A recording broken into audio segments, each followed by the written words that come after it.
Hola a todos, Michelle here with the Dreaming Spanish update, and this Dreaming Spanish update is a update on 1 year of doing the Dreaming Spanish Comprehensible Input platform. So that's 365 days.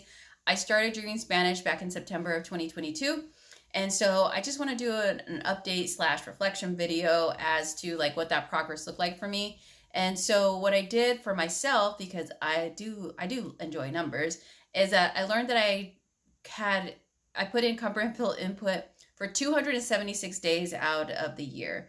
And so when I divided that by 365, I learned that I was inputting Spanish for 73% out of the year of that like 365 day span, which is pretty good, of course. Like I applaud myself because I did something and, you know, I was able to input those hours. And it's also a reminder for me to just like look at like, okay, how can I get better? Like all those minutes can add up, even minutes when I'm feeling lazy or if I feel like, I'm going to do it later, because usually later it doesn't come. I just figure out something else to do in that point of time.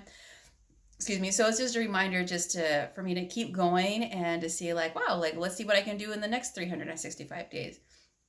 I also took the number of hours of input that I did, because I inputted all the Dreaming in Spanish, and I divided that by the 276 days that I did have input hours.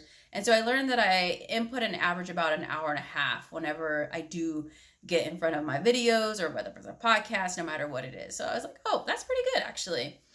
So from that experience, like from my experience so far, I'm learning that like for me, Dreaming in Spanish works for me. Like I really love it. I really love the method of comprehensible input. And one of the things that I learned is to trust the process, because I remember when I started Dreaming Spanish, I feel like I could just skip right over these super beginner videos. Like I don't need that. And I found that I really do needed those super beginner videos. So one of the reasons I love Dreaming Spanish is I can track my hours with the videos that I watch within Dreaming Spanish, but not only that, with the videos and any other type of input that I'm receiving outside of Dreaming Spanish. So I did input those things whenever it happened, and I saw right away just from my tracking is that I started watching Elma's Way, and I thought like, oh, I could watch this cartoon. It's probably like a tween type cartoon. And I remember when I started watching it, like I would have to press pause just to like look up a word in Google Translate, because I did not know what that meant. Also, I felt like they were talking pretty fast, and I thought it was something that I could keep up with. And so looking back, it was a reminder that it's okay to be where I am, to be where I'm at, where I was starting. And I can also recall like when I was starting watching those super beginner videos, like I would almost struggle through getting through like a 5 or 8 minute video because I didn't comprehend it. And now when I look back, if I watch a video that's at the super beginner level, for the most part, I'm comprehending and hearing everything that is happening. So it's really cool to see like the process and just sticking to it, not trying to get too far ahead of myself, because I know that I can be that person where I want to complete it all yesterday, basically. And so I thought that was pretty cool. And, you know, knowing that it's okay to use the super beginner videos, because that's exactly where I'm at. So I'm going to utilize where I'm at. Just looking back, it's like I love Dreaming Spanish for the way that I can track the videos, my hours, and it just allows me to like, you know, really see my process and see this process through, because I am going to get there where I'm going to comprehend, and I'm going to be able to speak fluently as well, and have conversations with you know, Spanish speakers. So also, one of the things that I've learned along my journey as well is I stopped to comparing myself to other people along their journey. So whether if someone tells me no matter where they're at, or I was even starting to watch videos of people like in their ways and researchers that they were learning to acquire Spanish. And even what I wanted to stop doing was asking like, how long did it take you to blank, like insert the blank, to get to 500 hours or 300 hours or 200 hours? And this is not just a Dreaming Spanish thing. This is more of a life thing too, where it's like, oh, how long did it take you to do this? And once I ask how long it took someone else, like the comparison just can start and it just doesn't stop. And it's like, okay, so now I need to go do that. And it's like, you know what? It's okay to be where I'm at on my journey, because it is my journey. And so many factors play a role into how long it takes me to do something, or anyone to do something. And so it's not like fair to myself to compare myself, because I really don't know another person's journey. I always say it's like I'm comparing myself to, you know, someone's like production rather than the backstage. And like backstage is where everything happens. Backstage is the journey, right? Like we see like I see the destination as like, oh, the productions that put on in front of me, but like what did it take for that production to happen? Like there's so many things that I'm not gonna ever see, so it's just best just to focus on me.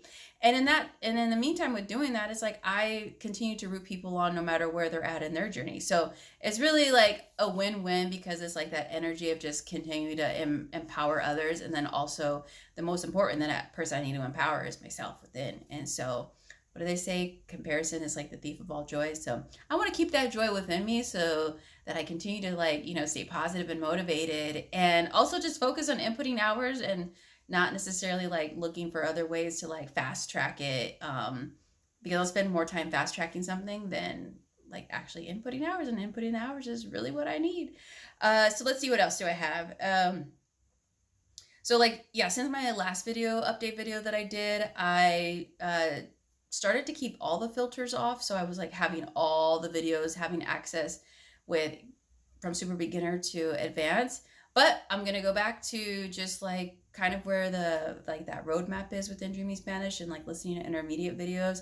I still have the filters on for beginner and super beginner, because sometimes the Dreaming Spanish teachers have like videos at those levels that I'm like, I actually want to listen to that. I want to learn. Or even I just want to like see where I'm at that level. Like, oh my gosh, like I understood this whole video at the super beginner or beginner level as well. So I find that really like fun and interesting, because I love the teachers and the stories that they tell. They're really great. So I appreciate it at the same time. Some of the things that I've noticed, that when I'm watching something, I feel like if it's slow, like if it's at a slower pace that they're speaking, I start to translate something in my head. So it's like if they're like, yo voy a mi casa, it's like, oh, I'm going to my house. And I also like the fact when I'm watching, but I'm not trying to translate in my head, and it's almost coming naturally to me. So that's something that I feel like I sometimes have an awareness of when I'm like, oh shoot, I'm translating in my head, or oh, I'm not even thinking about it. It's just kind of flowing naturally, as if I was listening to someone speaking English. So it's really great, and it's just really cool to know that like, wow, I can hear these things that I just did not ever hear or comprehend before. So once again, kudos to Dreaming Spanish. Let's see. One of the things I want to continue to prove on, kind of just going back to like what I started the video with, is just continue to input more hours, like finding that time and putting in that effort to continue to input whenever I have that time, even if it's outside of like my dedicated time, whether if it's I'm doing cardio at the gym or before I go to bed. It's like finding those extra minutes where I have that spare time and like utilizing it just, you know, for a quick video. Even if I don't finish the video, it's just inputting that information. Yeah, because there are moments when I want to procrastinate, which is why I've had to take like different social media platforms off my phone, because I'll just get distracted. So I like to just focus on like what I need, because can spend like 20 minutes on some social media site just scrolling, when it's like, I could have used that 20 minutes of input right now. So that's some things that I've had to do as well. So that's why I appreciate those numbers, because I get to do the math, and it's a reminder like I can use that time for that.